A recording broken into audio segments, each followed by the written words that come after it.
Vous écoutez Pierre Nantel. On est de retour et on va avoir la chance de parler avec une nouvelle collaboratrice de l'IRIS, Mme Anne Plourde, qui est chercheure donc à l'Institut de recherche et d'information socio-économique. Bonjour, Mme Plourde. Bonjour, M. Nantel.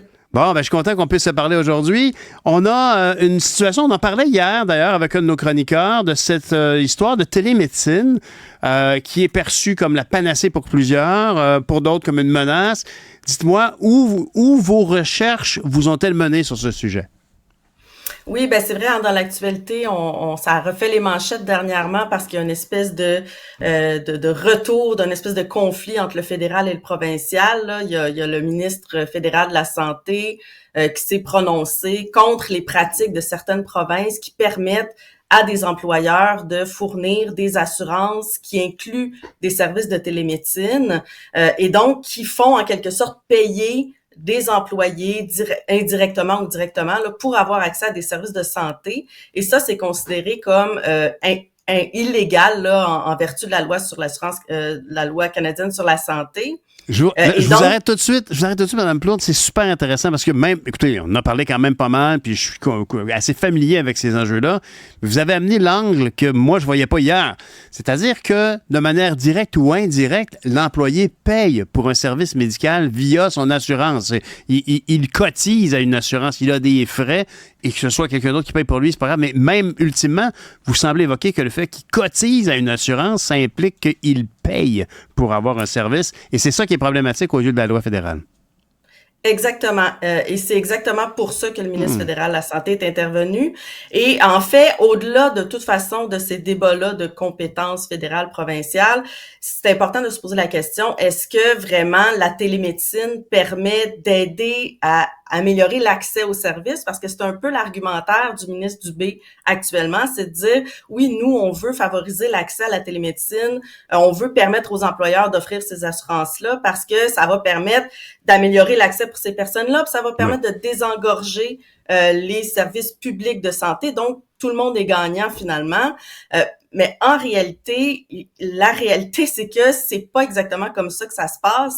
S'il y a des dispositions dans la loi fédérale qui empêchent le paiement de services directs ou indirects comme ça par le biais des assureurs, par le biais des employeurs, il y a des raisons pour ça. Et il faut savoir qu'il y a des dispositions similaires qui existent dans les lois québécoises de l'assurance maladie, là, qui empêchent également les employeurs d'offrir des assurances santé à leurs employés pour des services qui sont déjà couverts par l'assurance maladie publique. Il y a des raisons qui sont en... Il y a tellement de questions qui me viennent en tête, Mme Plourde. Je vous arrête parce que c'est ce que vous venez de dire, ça semble clair parce que vous l'exprimez bien, mais c'est quand même... Par exemple, moi, j'ai un emploi X. J'ai une assurance collective qui me paye, je sais pas moi, 4 rencontres chez un psychologue, un acupuncteur, le dentiste partiellement et les médicaments. Ça, c'est légal, bien évidemment.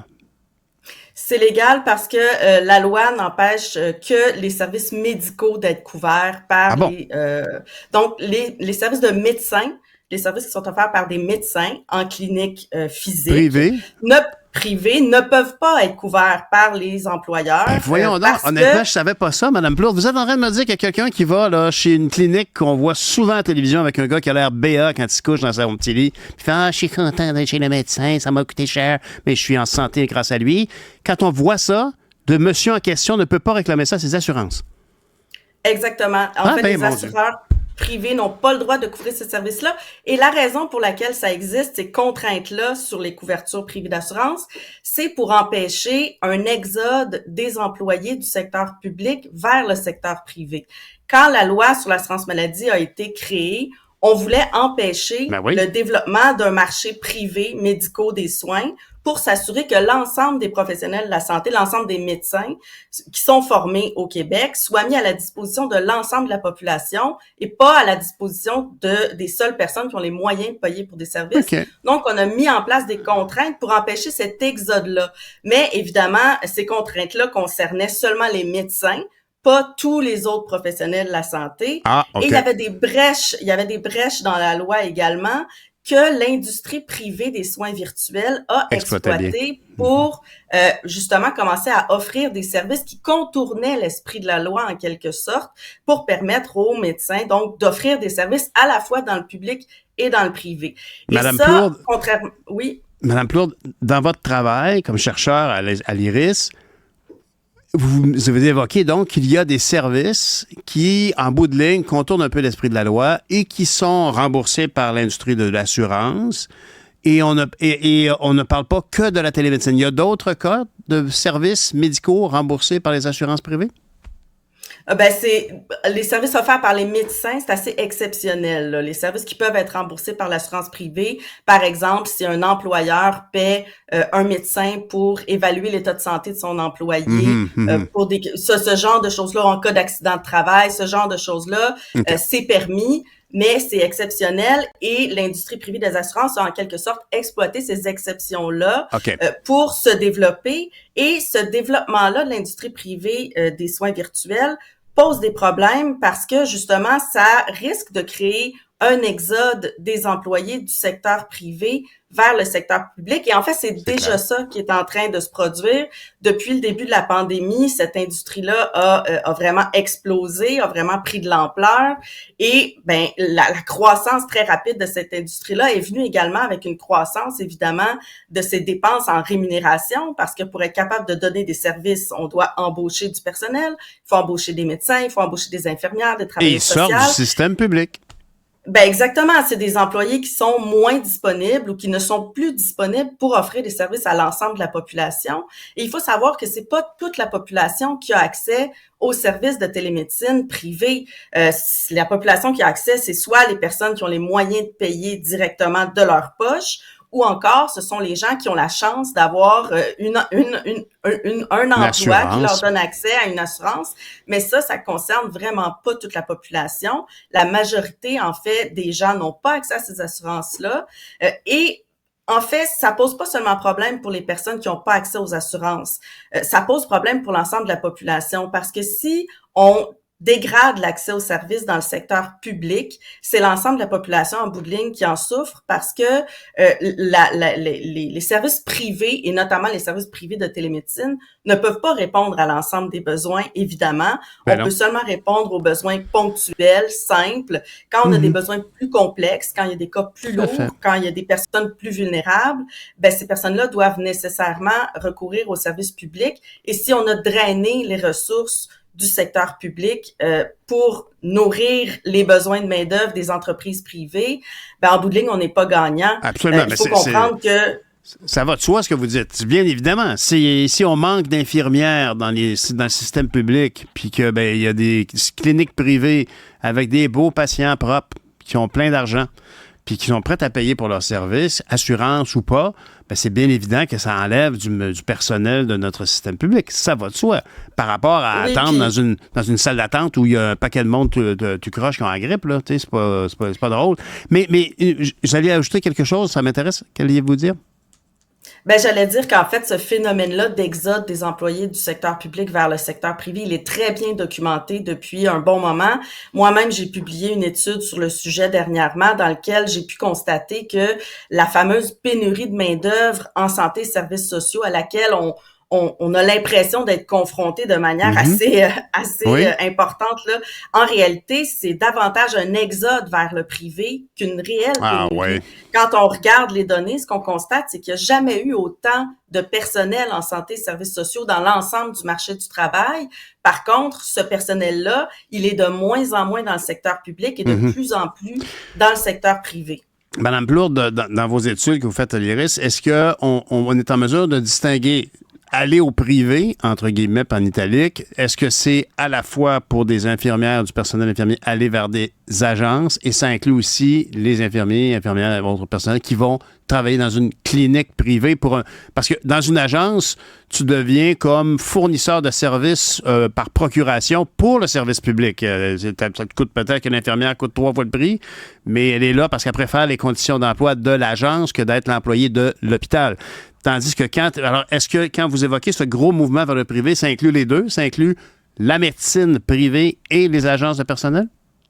Oui, en fait, ça inclut l'ensemble du secteur privé qui embauche du personnel. Dans Donc, les deux on cas. parle également pas seulement d'infirmières et de médecins, on parle aussi, par exemple, des préposés aux bénéficiaires qui sont de plus en plus embauchés dans des résidences privées pour aînés, par exemple, ou dans des agences de services à domicile privés. Bien sûr. On peut parler des services de santé mentale également, dans laquelle, d'ailleurs, c'est un secteur dans lequel la télémédecine est très active parce que les problèmes d'accès sont tellement grands dans le secteur public, justement parce que la main-d'œuvre a été ponctionnée par le secteur privé, que les entreprises de télémédecine peuvent vraiment offrir un service à une population qui est en grand besoin, mais en bout de ligne, on fait juste empirer le problème d'accès. Oui, de toute évidence, on se cannibalise. Là. On va chercher nos ressources, puis on les envoie ailleurs, puis on se plaint qu'il n'y a personne pour venir travailler dans un hôpital.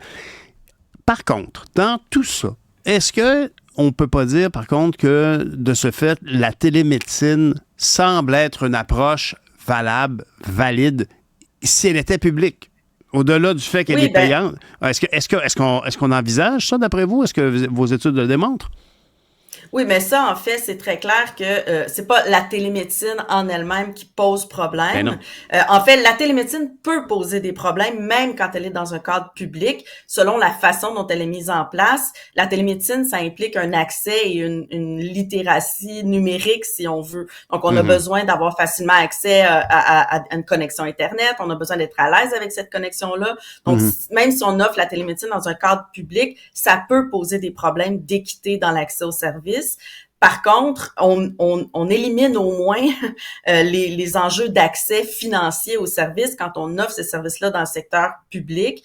Et ça peut favoriser l'accès, par exemple, pour les gens en région éloignée.